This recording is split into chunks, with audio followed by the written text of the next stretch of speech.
मरकुस सुसमाचार 8 अध्याय 1 से 10 तक। उन दिनों में जब फिर बड़ी भीड़ इकट्ठी हुई और उनके पास कुछ खाने को ना था, तो उसने अपने चेलों को पास बुलाकर उनसे कहा, मुझे इस भीड़ पर तरस आता है, क्योंकि यह 3 दिन से बराबर मेरे साथ हैं और उनके पास कुछ भी खाने को नहीं। यदि मैं उन्हें भूखा घर भेज दूं तो मार्ग में थक कर रह जाएंगे, क्योंकि इसमें से कोई कोई दूर से आए हैं। उसके चेलों ने उसको उत्तर दिया कि यहाँ जंगल में इतनी रोटी वे कहाँ से लाएं कि तृप्त हों। उसने उनसे पूछा, तुम्हारे पास कितनी रोटियां हैं? उन्होंने कहा, 7। तब उसने लोगों को भूमि पर बैठने की आज्ञा दी और वे 7 रोटियां ली और धन्यवाद करके तोड़ी और अपने चेलों को देता गया कि उनके आगे रखें, और उन्होंने लोगों के आगे परोस दिया।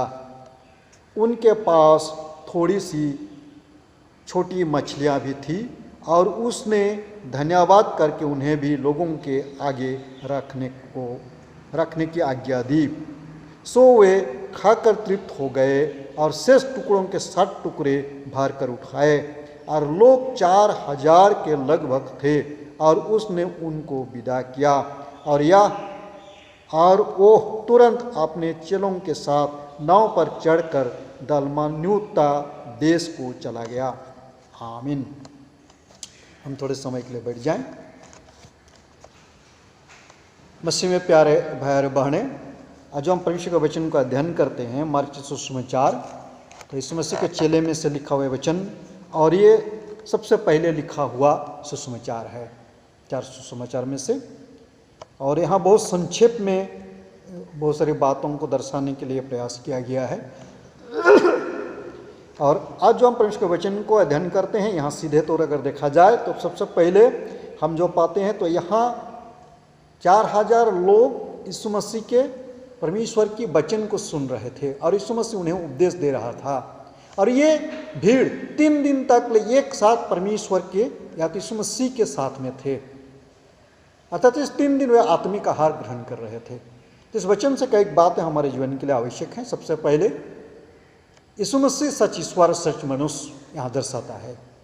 पहले ये परमेश्वर होने के नाते वो आत्मिक आहार के रूप में उन्हें 3 दिन देता है, और सच मनुष्य होने के नाते मनुष्य को आत्मिक आहार के साथ में लौकिक आहार, शारीरिक आहार भी आवश्यक है इस शरीर को। इस बात को यहाँ दर्शाता है, इसलिए यीशु मसीह यहाँ कहता है। और यहाँ एक बात को दिखाई देता है कि यीशु मसीह के साथ रहने के कारण यीशु मसीह को तरस आता है, और ये सोचता है कि कहीं वो रास्ते में मुरझा जाएंगे, गिर जाएंगे, क्योंकि 3 दिन तक भूखा प्यासा आत्मिक में थे वो, इसीलिए। और आत्मिक के बाद उन्हें शरीर की भी आवश्यकता है, ये बात को यहाँ दर्शा रहा है। और इसलिए यीशु मसीह यहाँ इस बात को प्रबंध करता है। उसे आगे अगर बढ़ें तो यहाँ यीशु मसीह जब सवाल करता है कितने रोटियां हैं, तो यहाँ चेले लोग जो कहते हैं एक असंभव की बात को दिखाता है। और जंगल में, ये जंगल एक निराशा है, ये जंगल इस दुनिया है जो कभी भी कोई भी जानवर आए खाए मार पीट करे, या तो कोई भी चीज को सहज से पाने वाला नहीं है। यहाँ इस बात को दर्शा रहा है।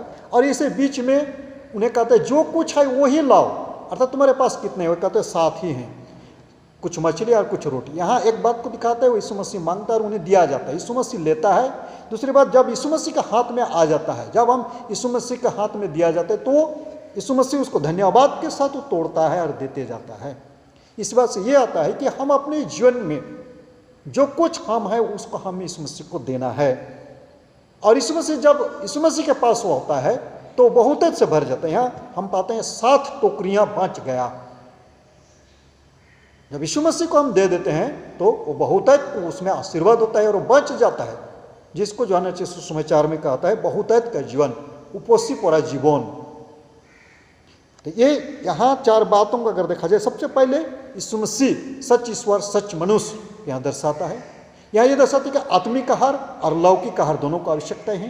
यहाँ इस बात को दर्शाता है कि जब यीशु मसीह के हम समर्पित होते हैं, तब यीशु मसीह आप कर मेरे जीवन में वो काम करता है। और जब हम यीशु मसीह को दे देते हैं, जो कुछ है, यहाँ उस बात को दर्शा रहा है, जो है उसी को देना है। और जो कोई यीशु मसीह के साथ रहेंगे, यहाँ कहता है उसकी गरीबता, उसकी दुर्बलता, उसका सब कुछ देख कर यीशु मसीह को तरस आता है। उसके लिए यीशु मसीह का चिंता होता है। जो यीशु मसीह के साथ रहते हैं, जो आत्मिक आहार के खोज में रहते हैं, उसके लिए यीशु मसीह का सोच विचार होता है। यीशु मसीह उसके लिए तरस खाता है और उसके लिए यीशु मसीह अपने आशीषों को देने चाहता है। लेकिन उस आशीष को देने के लिए भी यीशु मसीह मांगता है उसके जीवन को। इसलिए हम अपने जीवन में लें। यहाँ जिसे कुछ नहीं था, कुछ नहीं होने पर में भी जो है उसी को उन्होंने दिया और यीशु मसीह उसी को आशीर्वाद करके उसके जीवन में लौटा दिए। हमारे जीवन में जो कुछ है हम उसको इस मसीह को दें, जो कुछ भी है, और उसी को यीशु मसीह आशीर्वाद करके उसका और लौटा देता है और खा पी करके तृप्त होकर के बच जाता है। हमारे जीवन भी उसी प्रकार से जंगलमय है, दुखदमय है, निराशमय है। हमारे जीवन एक यात्रा है और परमेश्वर का आशीष, परमेश्वर का दया, यीशु मसीह का उस अनुग्रह आप कर मेरे जीवन में है। वो तरस से आप कर मुझको देखता है कि कब आए मेरे पास, कब मुझको देगा। जो कुछ उसका अपने जीवन है, अगर मुझको अपना जीवन दे देगा तो मैं उसको बहुतायत से दूंगा। इसलिए अपने जीवन को समर्पित करें। परमेश्वर का वचन आज विशेष तौर से आप कर मेरे जीवन में, इस संकट के समय में, परिस्थितियों के समय में, निराशा के समय में, इस लॉकडाउन के चलते हर एक परिवारों का जीवन तहसर नहस हो गया। लेकिन परमेश्वर का वचन यहाँ कहता है कि जो कुछ भी है तुम्हारे पास वही मेरे पास लाओ और मैं वहाँ दुगुनी आशीष से भर दूंगा और तुम्हारे जीवन तृप्त होकर के भी बच जाएगा। दूसरा, यहाँ सेवा की भावनाएं हैं। यहाँ सेवा करने की, लोगों को सेवा की भावनाएं, यीशु मसीह सेवा करने आया होता है। यहाँ जो दिखाया जाता है कि भोड़ों का तरस खाना, भीड़ को देख करके तरस खाना, प्रेम से भर जाना। जब लोग प्रेम से भरते हैं, तरस से भरते हैं, तब इस सेवा की भावनाएं आती है। यहाँ उस बात को भी यीशु मसीह दर्शाता है।